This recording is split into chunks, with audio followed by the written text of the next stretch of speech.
The air in suburban Harmony Heights, was thick enough to choke a rhino.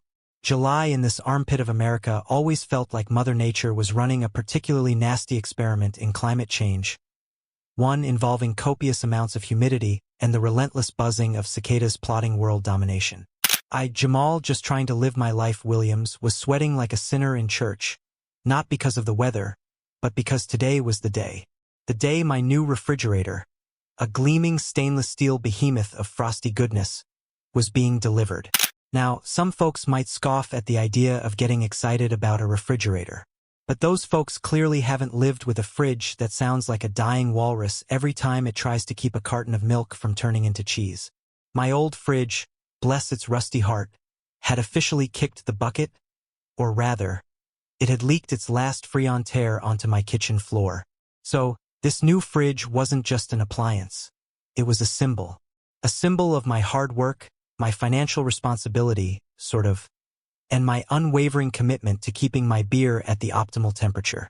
I had been anticipating this moment for weeks, poring over online reviews, comparing energy efficiency ratings, and agonizing over whether to get the ice dispenser that made crushed ice or the one that dispensed actual ice cubes. These were the important decisions in a man's life, damn it. And finally, after months of instant ramen and lukewarm leftovers, my fridge-related prayers were about to be answered. Around 10 a.m., a delivery truck, looking like a metallic savior, lumbered down my street. My heart did a little happy dance as two burly dudes, looking as thrilled to be hauling a fridge as I was to be receiving it, wrestled the appliance off the truck and towards my doorstep. I practically skipped outside, a giddy grin plastered on my face. "Morning, fellas," I chirped, trying to contain my excitement. Ready to bring some cold, hard justice to my kitchen? The delivery guys, bless their souls, just grunted. I guess fridge-related enthusiasm isn't exactly contagious. They wrestled the fridge through the front door, bumping into walls and narrowly avoiding a collision with my beloved, and slightly dusty, collection of vintage action figures. "Easy there, fellas," I cautioned, wincing as one of them nearly decapitated Batman. "He's a limited edition." They managed to maneuver the fridge into the kitchen, where it stood like a gleaming monument to my newfound domesticity. I tipped them generously, thanked them profusely, and then promptly kicked them out so I could have some quality time with my new love. I spent the next hour unwrapping, cleaning, and admiring my new fridge. I marveled at its spacious interior, its adjustable shelves, and its fancy water filter. I even whispered sweet nothings to the ice dispenser. Don't judge me. You haven't lived until you've experienced the unadulterated joy of a fully functional ice maker. Just as I was about to load it up with my carefully curated collection of craft beers and artisanal cheeses. Okay. Mostly just beer and cheese slices. A shadow fell across my doorway, and there she was, Karen. Now, Harmony Heights was known for its, let's just say, unique residence. But Karen was in a league of her own.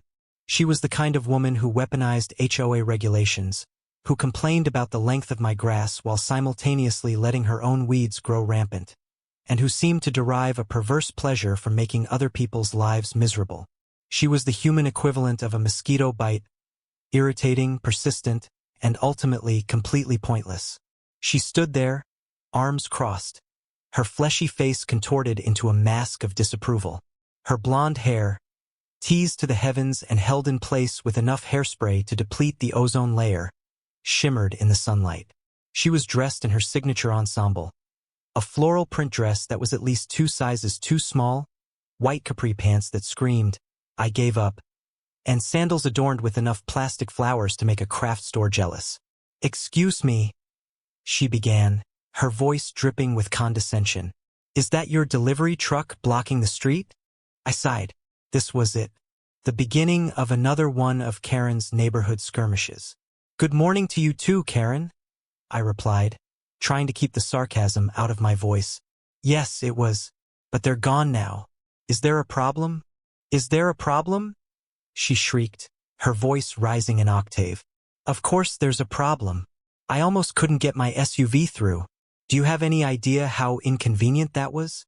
"Well, I'm sorry for the inconvenience," I said, trying to be reasonable. They were only here for a few minutes. It won't happen again. But Karen wasn't listening. She was too busy scanning my front yard. Her eyes narrowed with suspicion. "And what is that?" she demanded, pointing a manicured finger at my new fridge. "Is that a new refrigerator?" "Why, yes, Karen, it is," I replied, a smug grin creeping onto my face. "Just arrived this morning." Her eyes widened, and for a brief moment, I thought I saw a flicker of envy. Nah, couldn't be. Karen, envious of my fridge? Preposterous. But then, she did something that made my jaw drop faster than a Kardashian's dating standards. While I was distracted by her ridiculous rant about the delivery truck, Karen had casually strolled over to the back of her SUV, popped the trunk, and started trying to maneuver my brand new, gleaming refrigerator into the back. I just stood there, dumbfounded. Was this really happening? Was this woman, this paragon of suburban entitlement, actually trying to steal my fridge? "Karen," I said, my voice dangerously low. "What the hell do you think you're doing?" She turned around, a sickly sweet smile plastered on her face. "Oh, Jamal," she cooed, as if we were old friends sharing a cup of tea. "I was just admiring your, refrigerator. It's so shiny." "Admiring it?" I repeated, my voice rising. "You're trying to put it in your car.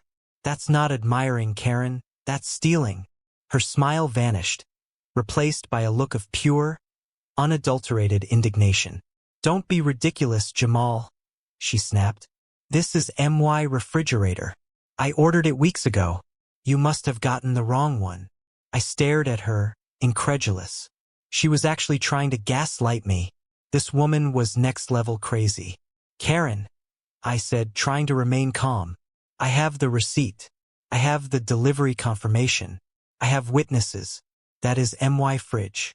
Now, please, for the love of all that is holy, step away from my appliance." But Karen wasn't backing down. She puffed out her chest, planted her feet firmly on the ground, and reached for her phone.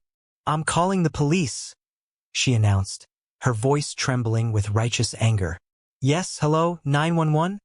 She wailed into the phone, her voice dripping with faux distress. "I'm being harassed. A man is trying to steal my inheritance." Inheritance? Seriously?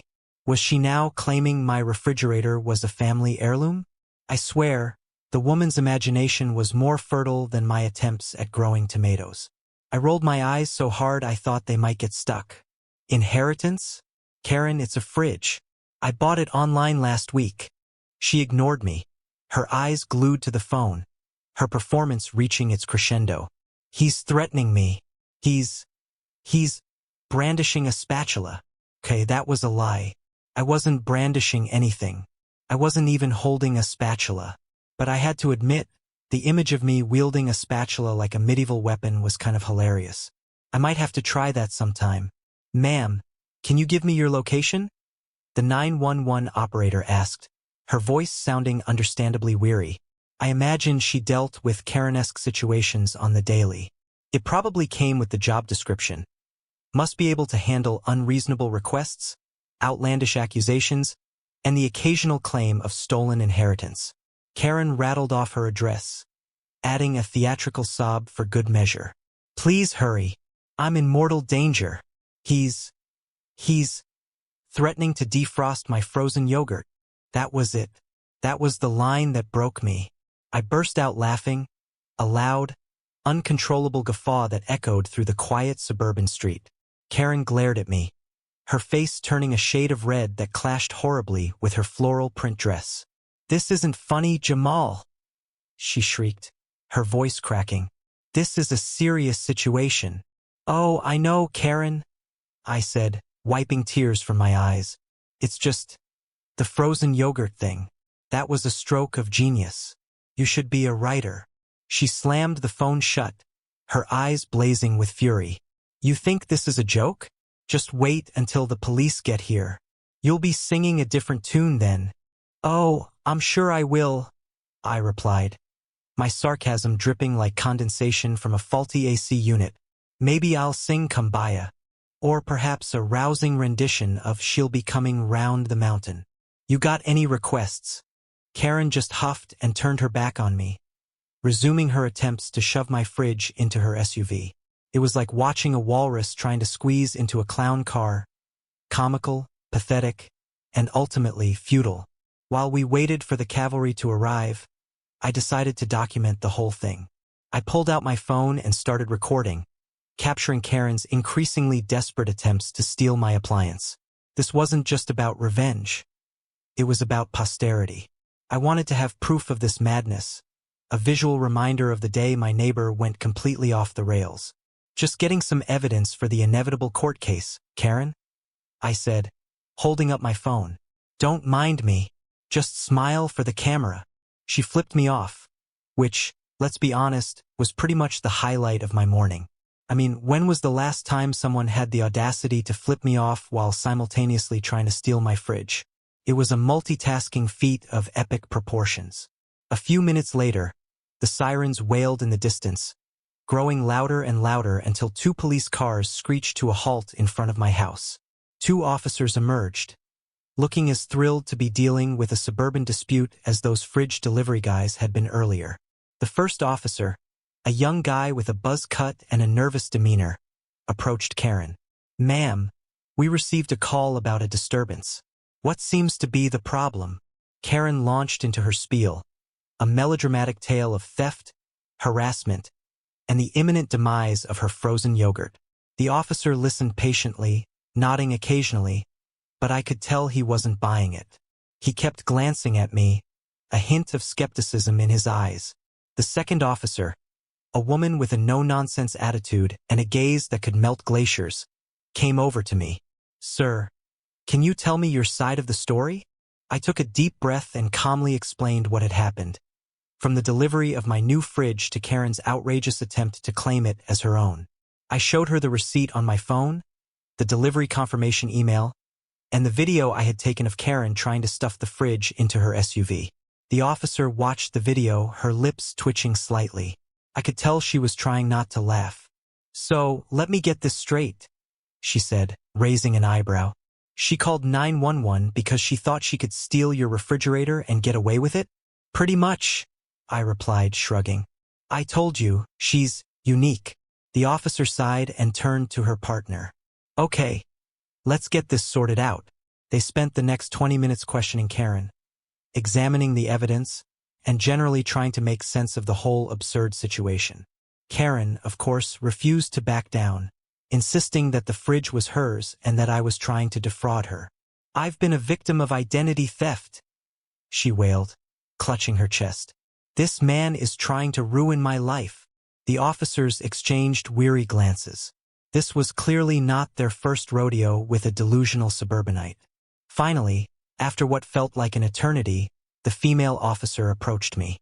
"Sir, we've determined that you are the rightful owner of the refrigerator. We're going to have to take Miss Karen into custody for attempted theft and filing a false police report." My heart leaped with joy. Justice was being served. Revenge was at hand. The frozen yogurt was safe. Karen, of course, went ballistic. She started screaming and cursing, accusing the officers of being biased, corrupt, and probably card-carrying members of the Illuminati. They had to physically restrain her to get her into the police car. As they drove her away, Karen leaned out the window and screamed at me, her face contorted with rage. "You haven't seen the last of me, Jamal Williams. I'll get you for this. I'll make you pay." I just smiled and waved. "Bye, Karen. Don't forget to write." So, Karen was gone, carted off to the slammer, leaving a trail of floral-scented fury in her wake. You'd think that would be the end of it, right? A happy ending for Jamal and his shiny new fridge? Nah, this is suburbia, where the drama is juicier than the gossip at the HOA meeting. The police officers, after taking down my statement and assuring me that Karen wouldn't be bothering me anytime soon, famous last words, "Am I right?" finally departed. I was left standing in my yard, feeling a mixture of relief and bewildered amusement. I mean, what were the odds of your neighbor trying to steal your fridge and getting arrested for it? My life was becoming a sitcom, and I wasn't sure if I was ready for prime time. I decided to treat myself. I cracked open a cold one, fired up the grill, and grilled myself a celebratory burger. I deserved it. I had survived a Karen attack and lived to tell the tale. That was an accomplishment worthy of a ticker tape parade, or at least a slightly larger burger patty. As I was enjoying my hard-earned meal, I noticed Mrs. Thompson, my elderly neighbor from across the street, shuffling towards me. Mrs. Thompson was a sweet old lady, the kind who always had a smile on her face and a Werther's Original in her pocket. She was basically the anti-Karen, a beacon of kindness in a sea of suburban spite. "Jamal, dear," she said, her voice a bit shaky. "I saw what happened earlier. That Karen is a real piece of work, isn't she?" "You have no idea, Mrs. Thompson," I replied, shaking my head. "I still can't believe she tried to steal my fridge." "Well, I do," she said, her eyes twinkling. "I've been watching her for years. She's always causing trouble. She once complained to the HOA because my petunias were too purple." I chuckled. "Only Karen. I just wanted to say," Mrs. Thompson continued, "that I saw everything. I saw her trying to put the fridge in her car. I saw her calling the police and lying about you. I'm willing to be a witness if you need me." I was touched. "Thank you, Mrs. Thompson. That means a lot to me. I don't think I'll need it, but it's good to know I have someone on my side." "You always do, dear," she said, patting my arm. "Now you enjoy your burger. And try not to let that Karen ruin your day." With that, she shuffled back to her house, leaving me feeling a renewed sense of hope. Maybe, just maybe, I could put this whole Karen incident behind me and get back to living my life. But then the internet happened. See, while Karen was busy being processed at the police station, someone had posted a video of her meltdown on social media. And, as you can imagine, it went viral faster than a cat video featuring a tiny hat. Suddenly, I was internet famous. Or rather, Fridge Guy was internet famous. People were sharing the video, commenting on Karen's outrageous behavior, and making memes about my refrigerator. It was surreal. At first, I was amused. I mean, who wouldn't be entertained by seeing their neighbor become a viral sensation for all the wrong reasons? But then, the comments started getting nasty. People were digging up Karen's personal information, posting her address, and making threats. It was turning into a digital witch hunt, and I wasn't comfortable with it. I made a post on my own social media, urging people to stop the online harassment. "Look," I wrote, "Karen did a bad thing, but she doesn't deserve to be harassed and threatened. Let the legal system handle it. Let's not stoop to her level." Some people listened, but others didn't. The internet, as always, was a double-edged sword. It could amplify your voice, but it could also amplify the voices of the angry and the vindictive. Meanwhile, back in the real world, things were starting to get weird. I started receiving strange phone calls in the middle of the night. I would pick up the phone, and there would be silence on the other end. I started finding weird packages on my doorstep, things like rotten eggs, dog poop, and a single wilted rose. I knew it was Karen, or rather Karen's supporters. They were trying to intimidate me, to make me regret pressing charges against her. But I refused to be intimidated. I wasn't going to let them win.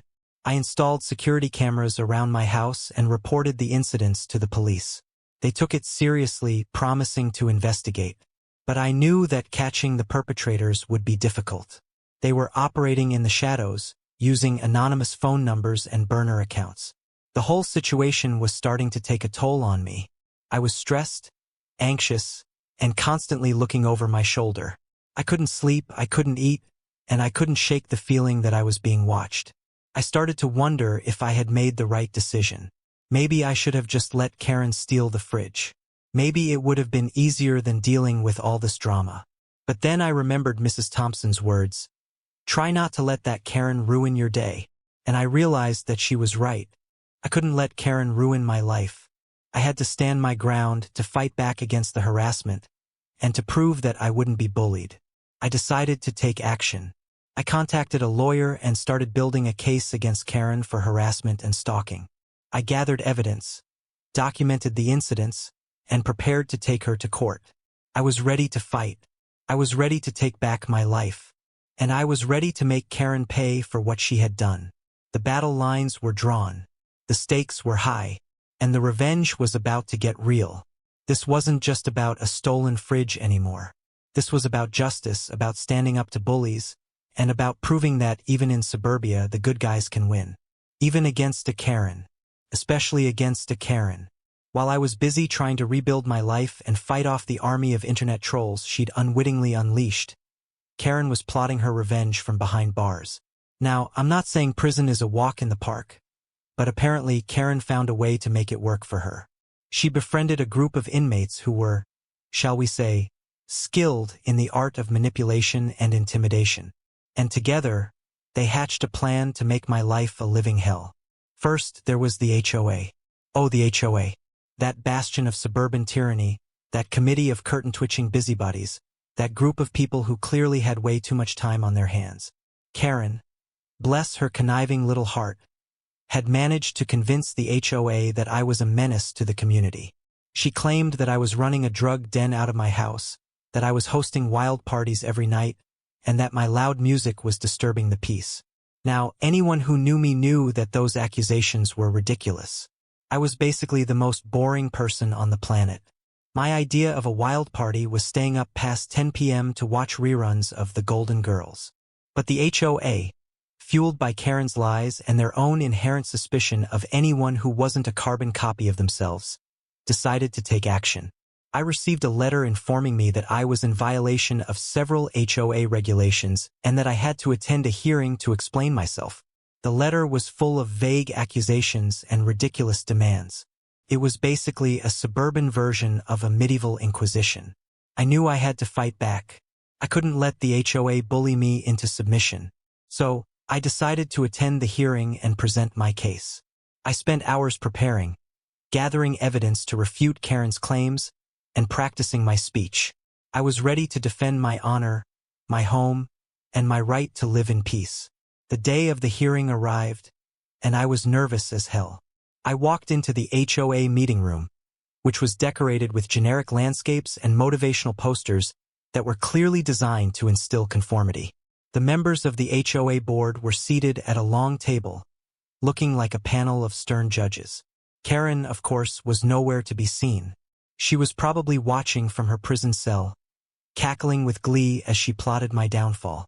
The hearing began, and the HOA president, a portly man with a comb-over and a perpetual frown, started reading the list of accusations against me. He spoke in a monotonous drone, pausing only to clear his throat and adjust his tie. "Mr. Williams," he said, "you are accused of running a drug den out of your home, hosting wild parties, disturbing the peace, and failing to maintain your property in accordance with HOA standards." I took a deep breath and launched into my defense. I refuted each accusation, presenting evidence to support my claims. I showed them my bank statements, which proved that I wasn't laundering drug money. I showed them photos of my house, which was clearly well maintained.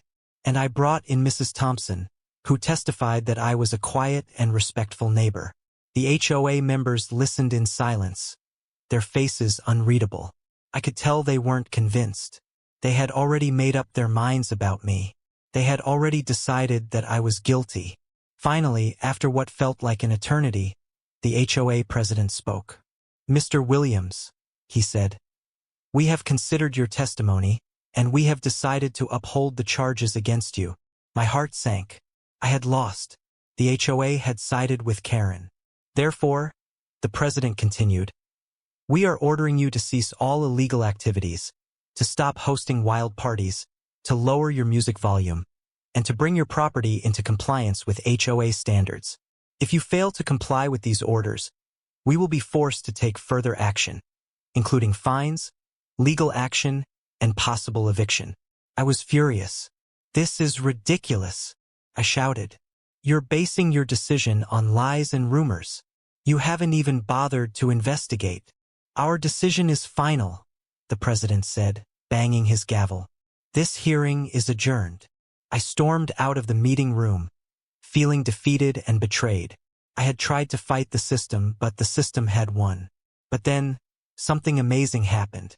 As I was walking to my car, I noticed a group of people gathered outside the HOA office. They were holding signs and chanting slogans. They were protesting the HOA's decision against me. It turned out that Mrs. Thompson had organized a protest. She had rallied the other neighbors who knew that I was being unfairly targeted. They had come out to show their support and to demand justice. I was overwhelmed with emotion. I had never felt so supported in my life. The protest grew larger and louder, attracting the attention of the local media. The story of my battle with the HOA was soon making headlines. People were outraged by the HOA's decision and by Karen's lies. They were calling for the HOA to be abolished and for Karen to be brought to justice. The pressure was mounting on the HOA. They were starting to realize that they had made a mistake. They had underestimated the power of the community. Finally, after days of protests and media scrutiny, the HOA caved. They issued a statement retracting the charges against me and apologizing for their actions. They admitted that they had based their decision on false information and that they had failed to conduct a proper investigation. I had won. The community had won. Justice had been served. And Karen? Well, let's just say that her reputation was in tatters. Everyone knew that she was a liar and a troublemaker. She had alienated her friends, her neighbors, and even her own family. She was a pariah, a social outcast, a cautionary tale. And that, my friends, was the sweetest revenge of all. To see Karen's lies exposed, her reputation destroyed, and her power stripped away. It was a karmic catastrophe of epic proportions. And I was there to witness it all, with a smile on my face and a cold beer in my hand. So, life had finally started to settle down. The HOA was eating humble pie. Karen was still stewing in her prison cell, probably knitting voodoo dolls of me. And I was enjoying the newfound peace and quiet in my fridge-filled home. I even started dating again. Turns out, being known as Fridge Guy was surprisingly good for my romantic life. Who knew a stainless steel appliance could be such a chick magnet? But, as they say, the universe has a funny way of throwing curveballs when you least expect it. One sunny afternoon, as I was preparing a romantic dinner for my latest conquest, let's call her Tiffany. She had a thing for guys who owned refrigerators. I heard a knock at the door. I opened it to find two men in dark suits standing on my porch, looking like they'd just stepped out of a government-issued catalog. "Mr. Jamal Williams?" one of them asked, flashing a badge. "We're with the FBI. We need to ask you some questions about your refrigerator." My jaw dropped. The FBI? About my fridge? This was officially the weirdest date I'd ever had. And I hadn't even gotten to the part where I accidentally set the smoke alarm off while trying to flambe the shrimp. Sure," I stammered, stepping aside to let them in. "Come on in. Just try not to scratch the stainless steel." Tiffany, bless her heart, looked like she was about to faint. I quickly ushered her into the kitchen and whispered, "Just play it cool. This is probably just a misunderstanding." The FBI agents, meanwhile, were examining my fridge with the intensity of art appraisers at a Sotheby's auction. They ran their fingers over the surface, peered inside the crisper drawers, and even sniffed the ice dispenser. "So," I said, trying to break the awkward silence, "what's this all about? Is there something wrong with my fridge? Is it like a national security threat or something?" The lead agent, a tall, imposing man with a perpetually stern expression, finally turned to me. "Mr. Williams," he said, his voice low and serious, "we believe that your refrigerator may be connected to a larger criminal conspiracy." I blinked. "A criminal conspiracy? Involving my fridge? Are you serious? We have reason to believe that your refrigerator was used to smuggle endangered Siberian tiger cubs." Okay, that was it. I had officially entered the twilight zone. Endangered Siberian tiger cubs? In my fridge? This was even crazier than Karen trying to steal it.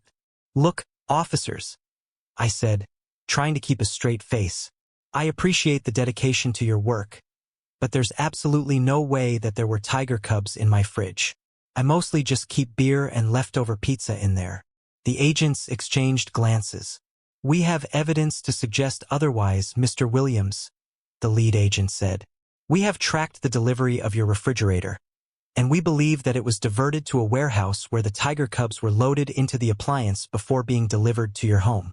But why would anyone do that? I asked, my mind racing. Why would they use my fridge to smuggle tiger cubs? We believe that the smugglers were using your refrigerator as a cover, the agent explained.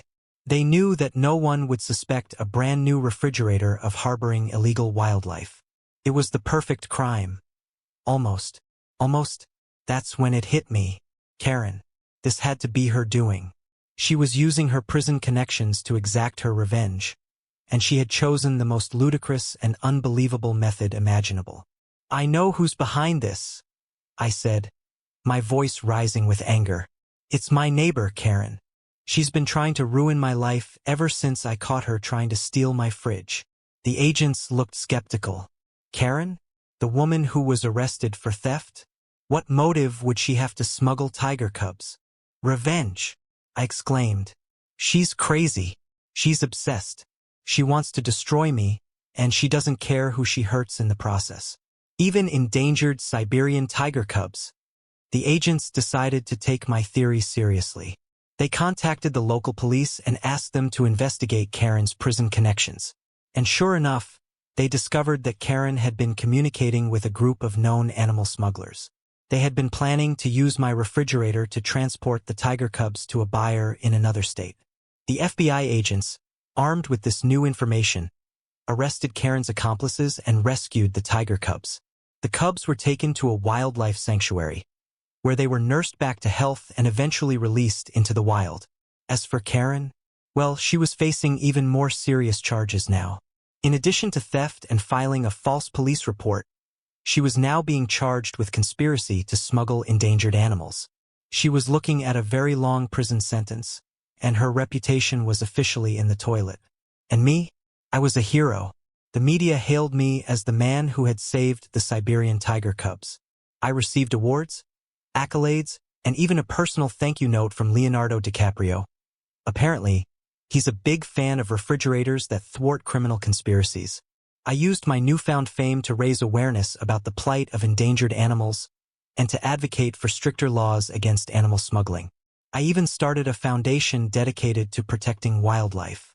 And so, my friends, the story of Jamal and the refrigerator came to an end.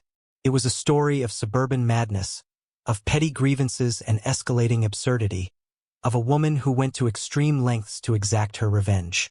But it was also a story of resilience, of community, and of the power of ordinary people to do extraordinary things. And what did I learn from all this? Well, I learned that you should never underestimate the power of a crazy woman with a vendetta. I learned that the internet is a dangerous place, full of both kindness and cruelty. And I learned that even the most mundane objects, like a refrigerator, can become the center of the most incredible and unexpected adventures. But most importantly, I learned that revenge, while sweet in the moment, is ultimately a hollow victory. True satisfaction comes from forgiveness, from moving on, and from using your experiences to make the world a better place. And so I forgave Karen, not because she deserved it, but because I needed to move on with my life. I needed to let go of the anger and resentment that had been consuming me for so long. I moved out of Harmony Heights, sold my house, and my refrigerator, which was starting to feel a little cursed, and started a new life in a new city. I found a job I loved, made new friends, and finally found a sense of peace and happiness. And every now and then, when I'm feeling down, I think back to the story of Jamal and the refrigerator and I smile, because it reminds me that even in the darkest of times, there is always hope, there is always humor, and there is always the possibility of a happy ending. Even if it involves endangered Siberian tiger cubs and a woman who was just really, really mad about a refrigerator.